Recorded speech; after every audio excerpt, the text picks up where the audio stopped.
அஸ்ஸலாமு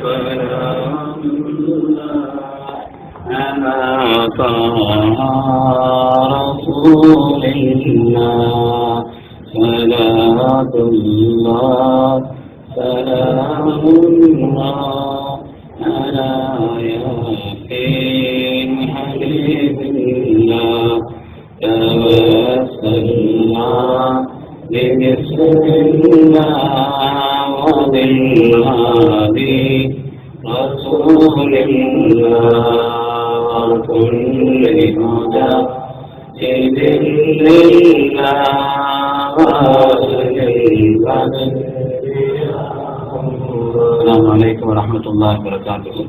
சங்கைக்குரிய பெருமக்களே, இன்று ஓதப்பட்ட சூரத்துல் அன்ஆமில் ஒரு இடத்தில் ரப்ப சுப்ஹானஹு வ தஆலா வதரு ஸாஹிரல் இஸ்மி வ பாத்தினா இன்னல்லதீன யக்ஸிபூனல் இஸ்ம ஸயஜ்ஸூன பிமா கானூ யக்தரிஃபூன். முஃமின்களுக்கு அல்லாஹ் தஆலா ஒரு கட்டளையை சொல்கிறான். வதரு ஸாஹிரல் இஸ்மி வ பாத்தினா, பாவங்களில் வெளிப்படையானதை விட்டு நீங்கள் தவிர்ந்து கொள்ளுங்கள். பாத்தினா, அந்த பாவங்களில் மறைமுகமான அந்தரங்கமாக இருக்கக்கூடிய அந்த பாவங்களை விட்டு நீங்கள் நீங்கிக் கொள்ளுங்கள். ஏனென்றால் செய்த பாவங்கள் எதுவானாலும் சரி, அதற்கான தண்டனை, அதற்கான நிலைப்பாடு கண்டிப்பாக கிடைக்கும் என்று அல்லாஹ் தஆலா சொல்கிறார். அருமையானவர்களே, நம்முடைய ஆடையிலிருந்து உணவு வரை நாம் கொஞ்சம் கவனிக்காம இருக்கிறோம். பழக்கமா செய்து வருகிறோம் என்ற காரணத்தினாலே செய்யக்கூடிய அந்த பாவங்களை பற்றி உண்டான கவனம் நமக்கு இருப்பதில்லை. நம்முடைய ஆடைகளில் இருந்து நம்முடைய உண்ணும் உணவு வரை, நம்முடைய தலைமுறையிலிருந்து நம்முடைய கால் நகம் வரை, நம்முடைய சிந்தனைகளில் இருந்து நம்முடைய ஒவ்வொரு செயல்பாடுகள் வரை, நம்முடைய தனிப்பட்ட வாழ்க்கையிலிருந்து குடும்ப ரீதியான சமூக ரீதியான வாழ்க்கையின் ஒவ்வொரு நிலைகளையும் நாம் பார்த்தோம் என்று சொன்னால், அருமையான பெருமக்களே, பாவங்களிலிருந்து விலகுவதிலே ஒரு தனி கவனம் நமக்கு வேண்டும். உதாரணமா, சின்ன முடி வைக்கிறது. முடி எவ்வளவு வைக்கணும்? குறைச்சி வைக்கணுமா, கூட்டி வைக்கணுமா, அல்லது அப்படி வைக்கணுமா, இப்படி வைக்கணுமா? முடியை எவ்வளவு வைக்கலாம், மார்க்கத்துல ஒரு பிரச்சனையும் இல்லை. எவ்வளவு வேண்டுமானாலும் முடி வைத்துக் கொள்ளலாம். நல்ல அடர்த்தினா கூட முடி வச்சுக்கலாம். ஆனா ஒரே ஒரு சட்டம் என்னன்னு சொன்னா, மேல எவ்வளவோ அந்த அளவுக்கு தான் சுத்தி இருக்கணும். இவங்க சுத்தி போற அப்படி நம்ம கல்யாணம் மாதிரி அழிச்சிடலாம். மேல மட்டும் ஒரு கொண்டை இருக்கு. திருமக்களே, சின்ன விஷயம் நம்ம நினைக்க கூடாது. இந்த காரியங்களை சின்ன காரியமாக இருந்தாலும் சரி, அதிலையும் மார்க்கம் நமக்கு ஒரு தெளிவை சொல்லி தந்திருக்கிறது. சிலர் பார்த்தா நலத்தை வெட்டிக்கிறாங்க. ஒரே ஒரு மட்டும் நீண்டு இருக்குது, அது எதுக்குன்னு தெரியல. பெரும்பாலான அப்படி செய்வதில்லை. யாராவது ஒரு ஆளு அப்படி ஒரு ஆள் மட்டும் நீட்டி வச்சிருக்கிறாங்க. மார்க்கத்தில் நமக்கு எது தப்பு என்று சொல்லி தரப்பட்டிருக்கிறதோ அது விஷயத்துல நாம தவிர்த்து கொள்ள வேண்டும். உலகத்திலேயே கலாச்சாரங்களில் ஆக உயர்ந்த கலாச்சாரம் கண்மணி முஹம்மது ரசூலுல்லாஹி ஸல்லல்லாஹு அலைஹி வஸல்லம் சொல்லி தந்த அந்த கலாச்சாரம் தான் சிறந்த கலாச்சாரம் என்று நாம் நம்ப வேண்டும். அதை பின்பற்றுவதை நாம் பெருமை கொள்ள வேண்டும். அருமையான பெருமக்களே, இறை நெருக்கம் பெறுவதற்குண்டான, ரப்பினுடைய நெருக்கத்தை பெறுவதற்குண்டான முதல் வழி என்னன்னு சொன்னா, பாவங்களிலிருந்து நம்மை தற்காத்துக் கொள்வது. பாவங்களில் இருந்து. அன்னைக்கு ஒரு ஆள் இங்கேயோ ஒரு இடத்துல உட்காந்து, நான் சிக்கன்ல உட்கார்ந்துருக்காச்சு, இன்னொரு சிக்கன் பேர் சொல்றாங்க, சாப்பிடலாமான்னு கேட்கிறேன். நைட்ல உட்காந்துட்டு மாம்பெல்லாம் தோதுட்டு பிந்தி போய் உட்காந்துக்கிட்டு ஏதோ ஒரு பேரை சொல்லி, இந்த சிக்கன்ல அங்க இந்த சிக்கன் தெரியல, அது ஹலால் தானு பாத்துக்கங்கன்னு சொன்னாங்க. அங்க போய் உட்காந்துட்டு அப்ப உணவு விஷயத்துல நம்ம எவ்வளவு கவனம் குறைவாக இருக்கிறோங்கிறத யோசிக்க. அருமையான பெருமக்களே, அது சின்ன சின்ன காரியங்களையும் சரி, பாவங்களிலிருந்து விலகுவதற்கு முக்கியமான ஒரு காரியம். அதாவது காளியாப்பட்டின்னு ஒரு ஊருக்கு ரமதானுக்கு முன்னாடி ஒரு பயானுக்கு போயிருந்தேன். நல்ல பிள்ளைங்க, இளைஞர்கள் அவ்வளவு ஆர்வமா, சில ஊர்கள்ல ஒரு இயக்கம் கிடையாதுங்க. நம்ம ஊர்ல நிறைய இயக்கங்கள்லாம் இருக்கு, ஒரு இயக்கம் கிடையாது. சுப்ஹானல்லாஹ், எவ்வளவு ஆனந்தமா இருக்கிறாங்க, எவ்வளவு சந்தோஷமா அந்த ஊர் இருக்குது. பேருந்து வெளியே ஒரு ஊருக்கு போயிருந்தேன், ஒரு இயக்கம் கிடையாது அந்த ஊர்ல. அதே மாதிரி இந்த காளியாப்பட்டிங்கிற ஊர்ல அப்படித்தான். அந்த பிள்ளைகள்லாம் நல்ல ரொம்ப ஆர்வமா இருந்தாங்க. ஆனா அந்த ஊர்ல உள்ள ஜமாத்துக்காரங்க சொன்னாங்க, நல்ல பிள்ளைங்க, அவ்வளவு வேலை பார்க்கிறாங்க. ஆனா ரமதான்ல பூரா 10:30 மணிக்கு ஆரம்பிச்சு அதுக்கு 3 மணிக்கு தான் கபடி விளையாடி முடிக்கிறான். விடிய விளையாடத்தான் செய்யறான்.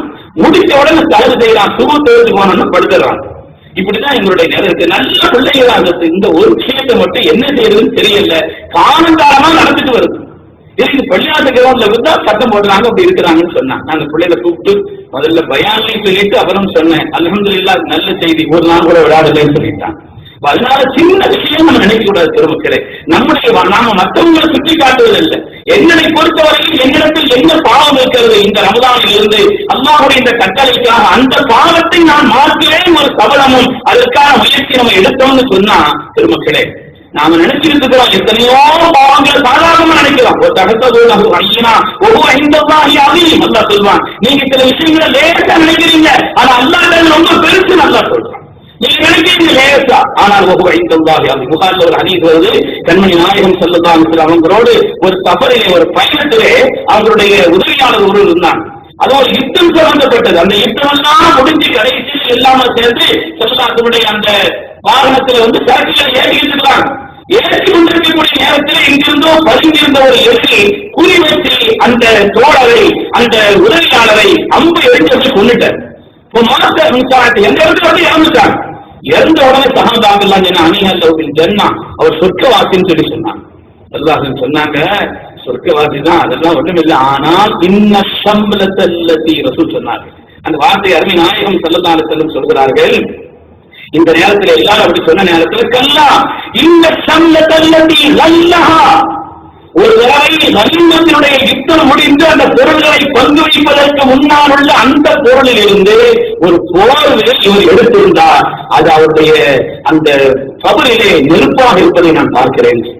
மக்களே, எவ்வளவு பெரிய ஒரு நிலையில செய்திருப்பாங்க, அது வேற விஷயம். ஆனால் ஒரு ஷஹீதாக இருப்பவருக்கும் கூட ஒரு போர்வைங்கிறது ஒரு பெரிய காரியம் ஒன்றும் இல்லை. ஆனால் அந்த போர்வை விஷயத்தில் அவர் கவனக்குறைவாக இருந்த காரணத்தினாலே முஸ்லிம்களுடைய பொது சொத்தை பங்கு வைக்கப்படுவதற்கு முன்னாலே அதிலிருந்து அவர் எடுத்தார் என்ற காரணத்தினாலே அது அவருக்கு எச்சரிக்கையாக இருக்கிறதுன்னு சொன்னாங்க. அதனால ஒரு தடவை பக்தனுடைய அந்த பொருளை அதற்கு உமர் தான் பங்கு வச்சுக்கிட்டு இருந்தாங்க. தெய்வம் என்ன அதை பங்கு வச்சுக்கிட்டு இருந்தாங்க. எவ்வளவு யாருக்கு பங்கு வைக்கணும் அதை பங்கு வச்சு முடிச்சுட்டாங்க. முடிச்ச நேரத்துல அது ஊற்றி வைக்கப்பட்டு அந்த திண்டு இருக்குது இல்லையா, அது நல்லா வடிச்சு எல்லாத்தையும் ஊற்றியாச்சு. இருந்தாலும் அந்த ஓரத்துல ஒட்டிக்கிட்டு இருக்கிறத எடுத்து அவங்க மகன் தலையில் தேய்ச்சி விட்டார். அவருக்கு தலையில் தேய்ச்சவங்க ஊருக்கு நாங்க சொன்னாங்க, உங்களுக்கு சொந்தமானது இந்த வசதி நம்ம உபயோகிக்க கூடாது. அதனால அல்லாஹ் இடத்துல தௌபாத்தை மறுபடியும் மொட்டை அடிச்சுட்டு வாங்க சொன்னாங்க. அந்த அந்த அந்த எண்ணெய் பட்ட அந்த இடம் என்பது அது ரப்புக்கு பொருத்தமானது இல்லைன்னு சொல்லி ரப்பிடத்தை தௌபா செய்ய சொன்னார்கள். அதற்கான பகரத்தை செய்ய சொன்னார். பாவங்கிறது இருக்குது, நாம அதை ரொம்ப லேசா நினைச்சுக்கிட்டு இருக்கிறோம் பெருமக்களே. அல்லாஹ் தஆலா சொல்கிறான், ஒமை யாமல் மிஸ்கால தர்ரத்தின் கைரன் சொன்னாங்க, ஒமை யாமல் மிஸ்கால தர்ரத்தின் சின்ன சர்வம் இருந்தாலும் சரிதான், அதற்கான பலனை அதற்கான விளைவை கண்டே தீர்வார்கள் ரப்பினுடைய வார்த்தை பெருமக்களே. அதனால பாவ விஷயத்துல நாம அலட்சியமா இருக்கக்கூடாது. ஹதீஸ்ல வருது, ஒரு நாள் அருமை நாயகம் ஸல்லல்லாஹு அலைஹி வஸல்லம் சஹாபாக்களை கூப்பிட்டு சொன்னாங்க, உங்களுக்கு நான் ஒரு பயான் செய்ய போறேன். மற்ற பயான் மாதிரி இல்ல, இந்த பயானை நீங்கள் நடைமுறைப்படுத்துவேன் என்று என்னிடத்தில் ஒப்பந்தம் தந்தால்தான் பயானை சொல்லுவேன் சொன்னாங்க. அப்படி சொல்லாத எப்பவுமே சொன்னதில்லை. ஆனா இந்த பயான் நான் சொல்ல போறது இருக்குது இல்லையா, இது உங்களுடைய வாழ்க்கையில் நீங்கள் நடைமுறைப்படுத்துவேன் என்று எனக்கு உறுதி தர வேண்டும். அப்படி தந்தால்தான் சொல்லுவேன் சொன்னாங்க. அப்படி சொன்ன உடனே சொன்னாங்க அந்த இடத்துல இப்படி ஒரு வாசகத்தை சொல்லி காமிக்கிறாங்க. அல்லாஹ்வுடைய ஹபீப் அவர்கள் சொல்லும் பொழுது சொன்னாங்க, யார் என்னிடத்திலே மையர்கள் அன்னிஹா உலாஹில் கலிமாத்தி ஃபயஅமலு பிஹின்ன அவ் யுஅல்லிமு மன் யஅமல் பிஹின்ன, நீங்க செய்யணும் மற்றவங்களுக்கு சொல்லணும், அந்த உத்தரவாதம் தாங்கன்னு சொன்னாங்க. சொன்னா நாயகமே நீங்க எல்லா உத்தரவும் சொன்னாலும் சரி நாயகமே நான் கட்டுப்படுவேன்னு சொன்னாங்க. நான் கட்டுப்படும் சஹாபாக சொன்ன பிறகுதான் ஸல்லல்லாஹு சொன்னாங்க. அதுல அவர்கள் சொல்லி காட்டிய முதலாவது விஷயம் என்னன்னு சொன்னா, இத்தத்தில் மஹாரிம தக்குன் அஅபதன்னாஸ், அல்லாஹ்வினால் தடுக்கப்பட்ட பாவங்களை விட்டு நீங்கள் நீங்கிக் கொள்ளுங்கள், நீங்களே உலகத்துல பெரிய வணக்கசாலின்னு சொன்னாங்க. ஒரு மக்களே, நமக்கு தெரியும் 4 பேருக்கு முன்னாலும் நல்ல காரியத்தை செய்வோம், ஆனா தனிமையில தான் பாவத்தை செய்வோம். 4 பேருக்கு முன்னாலும் பாவத்தை செய்ய மாட்டோம். அதனால நாம என்ன பாவம் செய்யறோம் நமக்கு நம்ம ரப்பருக்கு தெரியும். சொல்லாத கேட்கப்பட்டது நாயகமே பாவம்னா என்ன, மார்க்கத்தில் தெளிவா சொல்லப்பட்ட விஷயங்கள் சரி, அது அல்லாம பாவம் எது என்று கேட்ட பொழுது உன்னுடைய உள்ளத்தில் ஏதாவது ஒன்றை ஊர்த்தினால் அது பாவம் சொன்னார். அது செய்யும் பொழுது அங்கேயும் பாக்குறியா உறுத்தல் அவனுக்கு, அப்படி உறுத்தினால் அது பாவம் என்று சொன்னார்கள் அருமை நாயகம் ஸல்லல்லாஹு அலைஹி வஸல்லம். அருமையான பெருமக்களே, அதனாலே பாவ விஷயத்துல சொர்க்கத்தை விட்டு மனிதனை தூரமாக்குவதில் பாவம் முதன்மையானதுன்னு சொல்றான். நம்ம சொர்க்கத்தை அல்லாஹ் கேட்கிறோம், ஆனா சொர்க்கத்தை விட்டு மனிதனை தூரமாக்குவதிலே முதன்மையானது பாவம். அதற்கு இமாம் ராஜி ரஹ்மத்துல்லாஹி சொன்னதை நாம் ஞாபகப்படுத்தியிருக்கிறோம். அதற்கு நான் பகவத்தில் ராஜி ரஹ்மத்துல்லாஹி ஒயிலு குன்னாலில் மலாயிகாங்கிற ஆயத்தினுடைய விரிவுரையில் எழுதுவாங்க,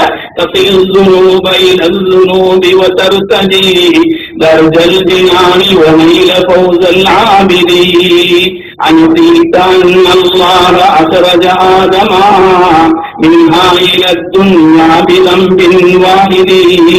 மனிதர்களே, பாவங்களுக்கு மேல் பாவங்களை சேர்த்துக் கொண்டே இருக்கிறீர்கள். ஆனால் ஒரு தருத்தஜி தருஜல் தினானி வனையில போதல் ஆபிதி, சொர்க்கத்தின் உயர்ந்த தருதாக்களை அல்லாஹ்விடத்தில் அல்லாஹ் எனக்கு சொர்க்கத்தா ஜன்னத்துல் ஃபிர்தௌஸை தாய் என்று கேட்கிறீர்களே, ஆனால் நீங்கள் மறந்து விட்டீர்களா? அன்னல்லாஹ் அக்ரஜ ஆதம மின்ஹா இல துன்யா பிதம்பின் வாஹிதின், செய்யக்கூடாது என்று சொல்ல ஒரு காரியத்தை செய்ததினால்தான் நம்முடைய பாவம் ஆதம் அலைஹிஸ்ஸலாம் என்ற சொர்க்கத்திலிருந்து அல்லாஹ் கீழே இறக்கினான். செய்யக்கூடாதுன்னு சொன்னது அதுவும் அவங்க மறந்து செய்தாங்கன்னு நல்லா சொல்றான். குர்ஆன் சொல்கிற ஒரு இடத்துல மறந்து செய்தார்கள். மறந்து செய்த அந்த காரியத்திற்காக வேண்டிய சொர்க்கத்திலிருந்து கீழே இறக்கப்பட்டாங்க. ஆனா காலமெல்லாம் பாவத்தை செய்து கொண்டு வேண்டுமென்றே செய்து கொண்டு அந்த சொர்க்கத்தை தாய் என்று கேட்டா அது என்ன நியாயம் என்று கேட்பார்கள். பக்ருத்தீன் சொன்னார். அருமையான பெருமக்களே, நாம் உணர வேண்டும், பாவம் என்று நமக்கு வெளிப்படையாக தெரியக்கூடிய எந்த காரியத்தையும் அதெல்லாம் அல்ல நம்மளுடைய உள்ளத்தை உறுத்தக்கூடிய அந்த காரியங்களில் இருந்து நிச்சயமாக நம்மை நாம் பாதுகாத்துக் கொள்ள வேண்டும். ஏனென்று சொன்னால் ரப்பினுடைய கோபத்தை தெரிவித்து தரக்கூடியது பாவம். மூசா அலைஹிஸ்ஸலாம் அல்லாஹ்வை வஹி வாங்க போயிருந்தாங்க. 40 நாள் அவங்க தவம் இருந்தாங்க. அதுக்கு பிறகு அல்லாஹ் இடத்துல உரையாடலுக்காக போனாங்க. போகும்போது அல்லாஹ் சொன்னான், மூசாவே ஒரு கரு தெரியுமா? அதல்ல உங்க சாமியை உங்க கூட்டத்தை விட்டுட்டு வந்தீங்க, அந்த சாமியை கூட்டத்தை வழிகெடுத்து இருக்கான் அப்படின்னு சொன்னாங்க. சாமி எல்லாத்தையும் வழிகெடுத்து இருக்கிறான். மூசா அப்படியான கேட்டாங்க. ஆனால் அவர்கள் முடித்து திரும்ப வந்த பொழுது தான் தயார்படுத்தி வைத்திருந்த அந்த உம்மத்து வழிகட்டில் ஆகியிருந்ததை பார்த்து மூசா அலைஹிஸ்ஸலாமுக்கு தாங்க முடியல. அவர்கள் செய்த பாவத்தை பார்த்து வாழ்க்கல் அல்வாக கடுமையான கோபத்தில் வாங்கி வந்த வேத பலகைகளையும் கூட தூக்கி போட்டார்கள் என்றவர்கள். அப்ப அல்லாஹ்வுடைய நேரடியா என்ன லைசல் கபர்கள் ஆயனான் சொல்லுவான். ஒரு விஷயத்தை கேள்விப்படுறது வேற, நேரடியாக பார்க்கிறது வேற. கண்ணால பார்த்து சொல்றது இல்லையா? நேரடியா பார்க்கிறதுங்கிறது வேற, கேள்விப்படுறதுங்கிறது வேற. அல்லாஹ் தஆலா நம்முடைய பாவத்தை கேள்விப்பட்டு இருக்கிறானா? அவன் நேரடியாக பார்க்கிறான். அப்படியானால் ரப்பினுடைய கோபத்தை தேடித்தருவதா என்பதை நாம் விளங்க அருமையான பெருமக்களே. அதனாலே பாவங்களிலிருந்து நம்மை தற்காத்துக் கொள்ள வேண்டும். எந்த பாவமானாலும் சரி, சில பாவங்களுக்கு உடனடியாக தண்டனை கிடைச்சிடும், சில பாவங்களுக்கு கொஞ்சம் தாமதமா கிடைக்கும், சில நேரங்களுக்கு கொஞ்சம் கொஞ்சமா அல்லாஹ் கொடுப்பான். ஒவ்வொன்றுக்கும் விளக்க வருது. சில நேரங்கள் அல்லாஹ் தஆலா சேர்த்து வச்சு தியாகத்தில் கொடுத்துருவான். அருமையான பெருமக்களே, பாவம் அல்லாஹ்வாக பார்த்ததை மன்னிக்காமல் விட்டுவிட்டால் தப்பிப்பதற்கான வழி இல்லைங்கிறதுனால பாவ விஷயத்தில் நம்ம கொஞ்சம் கவனமா இருக்கும். முஸ்லிம்களுக்கு மத்தியில் செய்தாதான் மற்றவங்க விஷயத்தில் பாவம் செய்தா பாவம் தான் இல்லை அப்படின்னு நினைக்க கூடாது. யாரா இருந்தாலும் சரி, பாவம் என்றால் அதனுடைய விளைவு வரத்தான் செய்யும். புகாரில் ஒரு ஹதீஸ் வருது, பனூ ஹாஷிம் குடும்பத்தை சார்ந்த ஒருவரை ஒரு பயணத்துல கூலிக்கு போறதுக்காக வேண்டி ஒரு ஆள் வாங்கிட்டு போற ஒரு பயணம் போகுது. அந்த பயணத்துல பயணத்தினுடைய அந்த வேலைகளை கவனித்துக் கொள்வதற்காக வேண்டி, ஒட்டகத்தை கவனித்துக் கொள்வதற்காக வேண்டி பனூ ஹாஷிம் குடும்பத்தில் உள்ள ஒருவரை அவர் வேலைக்கு வாங்கி உடன் அழைத்து தருகிறார். இங்க இருந்து அவர் போய்கிட்டு இருக்கும் பொழுது நீண்ட சம்பவம். அப்படி போய் கொண்டிருக்கிறார். போய்கிட்டு இருக்கும் பொழுது ஒரு இடத்துல ஒட்டகத்தையும் அப்படி கட்டி போடப்பட்டிருக்குது. அப்படி இருக்கிற நேரத்துல இந்த யாரை விலைக்கு வாங்கி அழைத்து சென்றாரோ இந்த அடிமையான இந்த தோழர், அதாவது சொல்லாத காலத்துக்கு முன்னாடி நடந்த சம்பவம். அதனால இந்த தோழர் இருக்கிறாரு, இவர் அந்த நேரத்துல பக்கத்துல இருந்த அந்த ஒட்டகத்துக்காரர் கொஞ்சம் கயிறு தாங்கலை, ஒட்டகம் ரொம்ப மிரண்டுட்டு வருது, அதனால கயிறு எனக்கு வசமா இல்ல, உங்க ஒட்டகத்துக்கு கயிறு தாங்கல அப்படின்னு சொன்னார். சரி, அந்த கயிறை இவர் கொடுத்தார். அந்த கயிறு வாங்கி வந்தவருடைய ஒட்டகத்தை சரி செய்து கொண்டிருந்தார். இந்த நேரத்திலே இந்த தோழருடைய எஜமானர் வந்துட்டார். இந்த கயிறு இல்லாம ஒட்ட நிக்கல என்னன்னு கேட்டார். கயிறு இல்லாம ஒட்ட நிக்கல என்னன்னு கேட்டார். இல்ல, இந்த கையில வந்து வாங்கினாலும் அதுக்காண்டி கொடுத்து போனேன், அவ்வளவுதான். அவரை அடிக்க ஆரம்பிச்சார். யார் விலை கொடுத்து வாங்கி வந்தாலும் அவர் அடிக்க ஆரம்பித்தார். அடிங்க இப்படி அப்படி அடி இல்ல, அவர் மௌனத்துக்கு நிறுத்திட்டார். மௌனத்துல கட்டத்தில் இருக்கிறார். இந்த நேரத்தில் அந்த கூட்டத்தில் ஒரு யமன் நாட்டை சார்ந்தவரால் அந்த இடத்தை கடந்து போறார். அந்த நேரத்துல யாரை கூலிக்கு விலைக்கு வாங்கி வந்தாரோ அவர் அந்த யமன் வாசி இடத்துல சொன்னார், நீங்க ஹஜ்ஜிக்கு போவீங்களா அப்படின்னு கேட்டார். ஆமா, ஒருவேளை நீங்க ஹஜ்ஜிக்கு போனா எனக்காக உதவி செய்ய, அங்க போய் பனூ ஹாஷிம் குடும்பத்தாரே அப்படின்னு கர்வாவில் நீங்க சட்டம் எடுக்கிறார். எல்லாரும் என்னன்னு கேட்டாங்கன்னு சொன்னா, அபூ தாலிப் எங்கன்னு கேளுங்க. அபூ தாலிப் உங்களுக்கு அடையாளம் காட்டப்பட்டு விட்டால் அவரை சொல்லுங்கள், உங்கள் குடும்பத்தை சார்ந்த ஒருவரை இன்னார் விலைக்கு வாங்கி கொண்டு சென்றார் கூலிக்காக, ஆனால் ஒரு கைத விஷயத்தில் அவரை அடித்து கொண்டு விட்டார் என்று சொல்லுங்கள் அப்படின்னு சொல்லிட்டு மூத்தா போயிட்டார். இந்த மனுஷன் இப்படி மூத்தாவோட போயிட்டாருன்னு சொல்லி பொறுப்பு வகையில் வந்துருச்சுன்னு அவர் நினைச்சார். ஆனா இந்த திரும்பி போன உடனே அப்புறம் அவங்க அபூ தாலிப் கேட்டார், என்ன ஒரு ஆள் விலைக்கு வாங்கிட்டு போனீங்க? அவர் உடம்பு இல்லாம இருந்தாரா, அவர் போயிட்டாருந்தார். நாங்க எவ்வளவு முயற்சி பண்ணி பார்த்த காப்பாற்றுறதுக்கு ஒரு வழியும் தெரியல, அவங்க போயிட்டாரு அப்படிலாம் விட்டுட்டாங்க. ஆனால் இந்த யமன் வாசி ஹஜ்ஜுக்கு போனார். போனவனே ஒரு சொன்ன மாதிரி அங்க நின்று சத்தம் கொடுத்தார். பனு ஹாஷிம் குடும்பத்தாரே சத்தம் கொடுக்கிறார். என்ன கேட்டாங்க, கடைசியில் அபூதாலிப் வந்துட்டான். அபூதாலிப் சொன்னாங்க, இப்படி மாறி ஒரு கைது விஷயத்திலே உங்களிடத்திலே கூலிக்காக அழைத்து சென்ற உங்கள் குடும்பத்தாரை சார்ந்த ஒருவரை இவர் கொண்டு விட்டார் அப்படின்னு சொன்னாங்க. அப்படியா? ஏன்னா மூத்தா பிட்டார் உடம்பு செல்லாம ஆளை கூப்பிட்டாங்க. சொன்னாங்க 3 காரியத்துல ஒன்று இஃப்தர் இஹ்தா ஸலாத். புகாரில் ஹதீஸ் வருது. 3 காரியத்தில் ஒன்றை நீங்கள் தேர்ந்தெடுக்க வேண்டும். ஒன்று, அவரை கொண்டதற்கு பகரமாக எங்களுக்கு 50, ஒரு ஆளுக்கு 20, ஒரு ஆளுக்கு 2 ஒட்டகை என்ற கணக்கிலே, இந்த நேரத்திலே ஒரு ஆளுக்கு 2 ஒட்டகை என்ற கணக்கிலே நீங்க 100 ஒட்டகை தரணும். அப்படி இல்லைன்னு சொன்னா 50 பேர் சேர்ந்து நாங்க எங்க குடும்பத்தை எங்க இவர் குலத்தையும் சத்தியம் பண்ணணும். அப்படி இல்லைன்னு சொன்னா யுத்தத்துக்கு தயாராகும். 100 அப்படின்னு சொல்லிட்டாங்க. 100 ஒட்டகம் பகரமா தந்துடணும். அப்படி இல்லைன்னு சொன்னா உங்களை சார்ந்த ஒரு 50 பேர் வந்து சத்தியம் பண்ணணும். அந்த பாவம் அது பாவம் அது. அதனால நீங்க அதை செய்யறீங்க நாங்க விட்டால் அது விஷயத்துல இல்ல. 3வது யுத்தத்துக்கு தயாரா. இவர் அந்த குடும்பத்தாருக்கு ஆலோசிக்கிறார். கதை பெருசா போயிட்டு முடிஞ்சு சீக்கிரம் முடிஞ்சு போய் அது மாதிரி ஆலோசிக்கிறார். இப்படி வா என்னன்னு சொல்லி அப்ப அவங்க சொன்னாங்க 100 ஒட்டகத்துக்கு எங்க இருந்து கொடுக்க பாத்துக்கிறோம், சத்தியம் பண்ணிடுவோம்ட்டாங்க. நாம வார்த்தைகள் சத்தியம் பண்ணிடுவோம். அப்ப 50 பேர் சத்தியத்துக்கு ரெடி ஆயிட்டாங்க. அதுல 2 பேர் பார்த்தாங்க, சத்தியம் சொல்றாங்க. நேரம் அபூதாலிப்ட ஒரு அம்மா வந்துச்சு, என் பையன் அவனு ஏற்கனவே ஒரு மாதிரி அப்பாவியான ஆளு, சுபாவியான ஆளு, அவனையும் இந்த சத்தியத்தை சேர்த்து வச்சிருக்கு, அவனை கொஞ்சம் விட்டுருங்க அப்படின்னு ஒரு கோரிக்கை வச்சாங்க, விட்டுட்டாங்க. இன்னொரு ஆள் வந்து பார்த்தாரு, ஒரு ஆளுக்கு 2 ஒட்டை கணக்கு தான் வச்சிருக்கீங்க, ஏன் 2 ஒட்டை இப்படிங்க, என்ன ஆள விடுங்க, என்ன ஆள விடுங்க, நான் சத்தியத்துக்கு தயார் இல்லைன்னு சொல்லி அவரும் வந்து தப்பிச்சிட்டார். மீதி உள்ள எதுல இல்ல நீதி உள்ள அந்த 48 பேர் சேர்ந்து சத்தியம் செய்தார். இது 2 பேர் வெளியிட்டாங்க. மீதி உள்ள அந்த 48 பேர் சத்தியம் என்ன காலை இப்னு அப்பாஸ் ரலியல்லாஹு அன்ஹுமா ஃபவல்லதி நஃப்ஸி பியதிஹி, அதற்கு இப்னு அப்பாஸ் நான் சொல்கிறார்கள், மஹால் ஹவுல், ஒரு வருஷம் கூட கடக்கவில்லை, ஒரு வருஷம் கூட கடக்கவில்லை, யாரெல்லாம் சத்தியம் செய்தார்களோ அந்த 48 பேருக்கும் கண் நோய் வந்துச்சு. முதல்ல எல்லாரும் கண் துடிக்க ஆரம்பிச்சு, ஒரு மாதிரியா அவங்க கண் துடிக்க ஆரம்பிச்சுட்டு புகாரியுடைய விரிவுரையை வருகிறது. அந்த வருஷத்திலேயே அந்த சத்தியம் செய்த 48 பேரும் அழிந்து போய்விட்டார் என்று வருகிறது. அருமையான பெருமக்களே, இது ஸல்லல்லாஹு நுபுவத்திற்கு முன்னர் நடந்த விஷயம். உலகத்தில் பாவம் என்பது எங்கே நடந்தாலும் சரி அந்த நேரத்தில் தப்பிக்கிற மாதிரி நம்ம தெரியலாம். ஆனால் எந்த பாவமா இருந்தாலும் அதற்குண்டான பகரத்தை செய்யாமல் நமக்கு விடமாட்டான் என்பதை குர்ஆன் பல இடங்களிலே வலியுறுத்தி சொல்கிறது. அதனால நாம பாவம்னா இல்லை அவங்க செய்வது பாவம் இன்னும் செய்வது பாவம் நினைக்க கூடாது. நம்மகிட்ட என்ன பாவம்? நம்ம கரண்டை கீழே வேட்டி எடுத்துட்டு அடைகிறோம், சாதாரணமான ஒரு விஷயம் நினைக்க கூடாது. அதற்கு அவர்களே தங்களுடைய பக்கராமத்தில் இருந்தவர்கள் அப்படி ஒரு வாலிபர் வந்தா அவரை கை காட்டி மேல தூக்குங்கன்னு சொன்னாங்க. அதனால நம்மிடத்தில் என்ன பாவம் இருக்கிறது என்பதை விளங்கி அதை விட்டு விலகி வாழ்வதற்குண்டான ஒரு நிலைதான் ரப்பினுடைய நெருக்கத்தை பெறுவதற்குண்டான ஒரு உயர்ந்த நிலை. அல்லாஹ்வுடைய கருணையினாலே அவனுடைய பள்ளியில வந்து இபாதத்திற்காக புனிதமான ரமதானிலே நீண்ட நேரங்கள் கழிக்கக்கூடிய நான் அவனுடைய பொருத்தம் தான் நம்முடைய நோக்கிற நிலையில வந்திருக்கும் பொழுது நம்மிடத்திலே நம்முடைய சின்ன சின்ன காரியங்களில் என்னென்ன பாவங்கள் இருக்கிறதோ அதையெல்லாம் மாற்றுவதற்கு முயற்சிக்கணும். விளக்கங்கள் கேட்ட அந்த காரியத்தை சீராக ஆக்க வேண்டும். அல்லாஹ் சுப்ஹானஹு வ தஆலா நம்ம எல்லாம் பரிசுத்த ஆக்கி அருள்வானாக. விளங்கியோ விளங்காமலோ நம்மிடத்தில் இருக்கக்கூடிய பாவங்களை விட்டு மக்கள் நம்மை பரிசுத்தப்படுத்தி அருள்வானா. கடந்த காலங்களில் நாம் தெரிந்தோ தெரியாமலோ செய்துவிட்ட எல்லா பாவங்களையும் கருணையில் ரஹ்மான் அவனுடைய மேலான அன்பினாலே கருணையினாலே நம்மை மன்னித்து அருள்வானால். அவனுக்கு பொருத்தமுள்ள முகலிசான முத்தத்தின்களில் அல்லாஹ் நம் எல்லோரையும் கபூல் செய்து அருள்வானாக. ஆமீன் ஆமீன் யா ரப்பல் ஆலமீன். வ ஆகிரு தஅவானா அல்ஹம்துலில்லாஹி ரப்பில் ஆலமீன். This audio was downloaded from tamilbayan.com.